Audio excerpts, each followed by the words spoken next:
السلام علیکم ورحمۃ اللہ۔ استخارہ کرنے کا آسان طریقہ کیا ہے؟ آج میں آپ کو استخارہ کرنے کا آسان طریقہ بتاتا ہوں۔ آپ خود گھر بیٹھے 5 سے 7 منٹ کے اندر آپ استخارہ کر سکتے ہیں۔ ایک بات یاد رکھیے، استخارہ آپ کو خود کرنا ہے، دوسروں سے استخارہ کرنا یہ صحیح نہیں ہے۔ اس لیے آپ استخارہ کرنا سیکھیں کہ استخارہ کرنے کا صحیح طریقہ کیا ہے۔ سب سے پہلے تو آپ یہ بات سمجھیں کہ استخارہ کا معنی کیا ہے، استخارہ کا مطلب کیا ہے۔ استخارہ کہتے ہیں اللہ سے خیر اور بلائی کو طلب کرنا، اور روزمرہ کی زندگی میں ہر جائز کام کے اندر ہمیں استخارہ کرنا چاہیے، اللہ سے خیر اور بلائی مانگنی چاہیے۔ نبی کریم صلی اللہ علیہ وسلم نے فرمایا اذا ہم احدکم بالامر فلیرکع رکعتین من غیر الفریضۃ او کما قال صلی اللہ علیہ وسلم۔ یہ بخاری شریف کی حدیث ہے۔ نبی کریم صلی اللہ علیہ وسلم نے فرمایا کہ جس کام کا تم ارادہ کرو تو اس سے پہلے آپ 2 رکعت نماز پڑھو بغیر فریضے کے، یعنی فرض نماز کے علاوہ آپ 2 رکعت نماز پڑھو، اللہ سے جو ہے آپ خیر اور بلائی مانگو، اس کے بعد وہ کام کرو۔ تو ہر جائز کام سے پہلے ہمیں چاہیے کہ ہم استخارہ کریں۔ جو شخص استخارہ کرتا ہے وہ کبھی ناکام نہیں ہوتا، کیونکہ حدیث میں ہے، طبرانی کی حدیث ہے، فرماتے ہیں کہ نبی کریم صلی اللہ علیہ وسلم نے فرمایا ما خاب من استخارہ وما ندم من استشارہ، یعنی وہ شخص ناکام نہیں ہوا جس نے استخارہ کیا ہو، اور وہ شخص شرمندگی نہیں اٹھاتا جس نے مشورہ کیا ہو۔ تو اس لیے ہر کام سے پہلے آپ استخارہ کریں، اس کے بعد وہ کام آپ کریں۔ نکاح کا مسئلہ ہے، پہلے آپ استخارہ کریں۔ اگر کہیں آپ مزدوری کرنے جا رہے ہیں تو پہلے استخارہ کریں۔ اگر کہیں تجارت آپ کرنا چاہتے ہیں تو پہلے استخارہ کریں۔ کہیں سفر پہ جانا چاہتے ہیں پہلے استخارہ کریں، اس کے بعد وہ کام کریں۔ تو استخارہ ہمیں کرنا چاہیے، یہ بہت اہم ہے۔ صحابہ کرام رضوان اللہ علیہم اجمعین فرماتے ہیں کہ نبی کریم صلی اللہ علیہ وسلم ہمیں استخارہ کرنا ہر کام کے اندر سکھاتے تھے، جیسے ہمیں قرآن کی کوئی سورت سکھاتے ہوں۔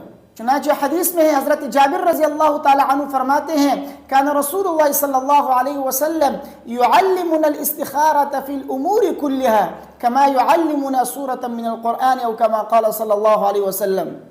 حضرت جابر رضی اللہ تعالی عنہ فرماتے ہیں کہ نبی کریم صلی اللہ علیہ وسلم ہمیں ہر کام کے اندر استخارہ اتنی اہمیت کے ساتھ سکھاتے تھے جس طرح ہمیں قرآن کی کوئی سورت سکھاتے ہوں۔ تو ہر کام سے پہلے ہمیں استخارہ کرنا چاہیے، اس کی بہت بڑی اہمیت ہے، کیونکہ آپ اس کام کے اندر اللہ سے اپنے لیے خیر اور بلائی مانگتے ہیں، تو اس لیے استخارہ کریں۔ استخارہ کرنے والا شخص بڑا خوش نصیب ہوتا ہے، جو استخارہ نہیں کرتا وہ بد نصیب ہوتا ہے۔ چنانچہ حضرت سعد بن ابی وقاص رضی اللہ تعالی عنہ فرماتے ہیں، مشکات شریف کی حدیث ہے کہ نبی کریم صلی اللہ علیہ وسلم نے فرمایا من سعادت ابن آدم استخارته من اللہ ومن شقاوته ترک الاستخارۃ او کما قال صلی اللہ علیہ وسلم۔ حضرت سعد بن ابی وقاص رضی اللہ تعالی عنہ فرماتے ہیں نبی کریم صلی اللہ علیہ وسلم نے فرمایا کہ انسان کی خوشبختی، ابن آدم کی خوشبختی اس میں ہے کہ وہ اللہ سے استخارہ کرتا ہے، اور اس کی بدبختی اور بدنصیبی اس میں ہے کہ وہ استخارہ کو ترک کر دے، چھوڑ دے۔ تو ہر کام سے پہلے، ہر جائز کام سے پہلے ہمیں استخارہ کرنا ہے۔ اب استخارہ کرنے کا طریقہ کیا ہے میں آپ کو بتاتا ہوں، غور سے سنیے۔ دیکھیے، استخارہ کرنے کے لیے سب سے پہلے آپ کو اچھی طریقے سے وضو کرنا ہے۔ وضو کرنے کے بعد آپ 2 رکعت نماز کی نیت باندھیں۔ اب یہ 2 رکعت آپ دن میں بھی پڑھ سکتے ہیں، رات میں بھی پڑھ سکتے ہیں، کسی بھی وقت آپ اس نماز کو پڑھ سکتے ہیں۔ استخارے کے لیے آپ جب 2 رکعت نفل نماز پڑھیں تو اس میں آپ نیت یہی کریں کہ اے اللہ، میرا یہ مسئلہ ہے، یہ معاملہ ہے، اس میں جو راستہ میرے لیے بہتر ہو آپ اس کا جو ہے میرے حق میں فیصلہ فرما دیں۔ تو آپ 2 رکعت نفل استخارے کی نیت سے آپ پڑھ لیجئے، اور اس کے پڑھنے کا طریقہ یہ ہے کہ آپ سب سے پہلے تکبیر تحریمہ کہیں، اللہ اکبر کہہ کر آپ اپنے دونوں ہاتھوں کو ناف کے نیچے باندھ لیں۔ اس کے بعد جس طرح آپ نفل نماز پڑھتے ہیں، سنت نماز پڑھتے ہیں، بالکل اسی طریقے سے آپ ثنا پڑھیں۔ اس کے بعد اعوذ باللہ، بسم اللہ، پھر سورہ فاتحہ، پھر کوئی سورت اس کے ساتھ ملا لیجئے۔ پھر آپ اللہ اکبر کہہ کر رکوع میں جائیں، رکوع کی تسبیحات پڑھنے کے بعد سمع اللہ لمن حمدہ کہہ کر آپ کھڑے ہو جائیں۔ اس کے بعد اللہ اکبر کہہ کر سجدے میں جائیں، 2 سجدے کرنے کے بعد آپ پھر اللہ اکبر کہہ کر سیدھے کھڑے ہو جائیں۔ اس کے بعد بسم اللہ الرحمن الرحیم پڑھ کر الحمدللہ اور کوئی سورت اس کے ساتھ ملا لیجئے۔ اس کے بعد پھر اللہ اکبر کہہ کر رکوع، وہی 2 سجدے۔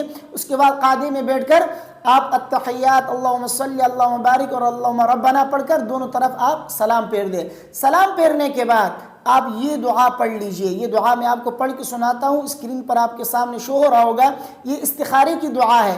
اس دعا کو پڑھیے اور اچھی طریقے سے, سب سے پہلے تو اس کو اچھی طریقے سے یاد کریں. اگر یاد نہیں ہے تو آپ دیکھ کر بھی پڑھ سکتے ہیں. آپ اس دعا کو پڑھ لیجئے. دعا یہ ہے: اللہم انی استخیرک بعلمک واستقدرک بقدرتک واسألک من فضلک العظیم فإنك تقدر ولا أقدر وتعلم ولا أعلم وأنت علام الغيوب.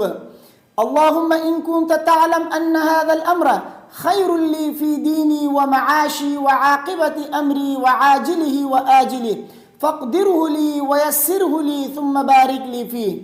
وإن كنت تعلم أن هذا الأمر شر لي في ديني ومعاشي وعاقبة أمري وعاجله وآجله فاصرفه عني واصرفني عنه واقدر لي الخير حيث كان ثم ارضني به. یہ ہے استخارے کی دعا. اس میں جب آپ اللہم ان کنت تعلم ان هذا الامر میں جب آپ پہنچے, اگر آپ کو عربی آتی ہے تو هذا الامر کے اندر امر کی جگہ پہ آپ جس کام کے لیے استخارہ کر رہے ہیں آپ اس کا ذکر یہاں پہ عربی میں کیجئے. مثلا اگر آپ سفر میں جانا چاہتے ہیں تو آپ یوں کہیں اللہم ان کنت تعلم ان هذا السفر, سفر کا ذکر کرے. امر کی جگہ پہ آپ کیا کہیں گے؟ ان هذا السفر. اگر نکاح کر رہے ہیں تو آپ یوں کہیں ان هذا النکاح. اور اگر آپ تجارت کرنا چاہ رہے ہیں تو آپ یوں کہیں اللہم ان کنت تعلم ان هذه التجارة. اگر کوئی خرید و فروخت کر رہے ہیں تو پھر یوں کہیں ان هذا البیع. اور اگر آپ کو عربی نہیں آتی ہے تو جب آپ اللہم ان کنت تعلم ان هذا الامر پر پہنچے تو اس صورت میں پھر آپ جس کام کے لیے استخارہ کر رہے ہیں اس کام کو اپنے دل کے اندر, اپنے ذہن کے اندر سوچیں اور پھر اس کو پڑھتے جائیں. انشاءاللہ جب آپ 2 رکعت نماز پڑھ کر یہ دعا جب اللہ سے مانگیں گے تو اللہ تبارک و تعالیٰ آپ کے اس کام کے اندر جس کے لیے آپ نے استخارہ کیا ہے اس میں خیر اور بھلائی پیدا فرمائیں گے. اگر آپ کے خیر میں ہوگا تو اللہ تعالیٰ آپ کے لیے فیصلہ فرمائیں گے, اور اگر آپ کے خیر میں نہیں ہوگا تو اللہ تبارک و تعالیٰ آپ کو اس سے دور فرمائیں گے. مجھے امید ہے کہ میری باتیں آپ کو سمجھ میں آ گئی ہوں گی. ویڈیو کو اپنے دوستوں کے ساتھ لازمی شیئر کیجئے. مجھے اپنے دعاؤں میں یاد رکھیے. اگر کوئی سوال آپ کے ذہن میں تو آپ پوچھ سکتے ہیں, انشاءاللہ اس کا جواب میں آپ کو دے دوں گا. السلام علیکم ورحمۃ اللہ.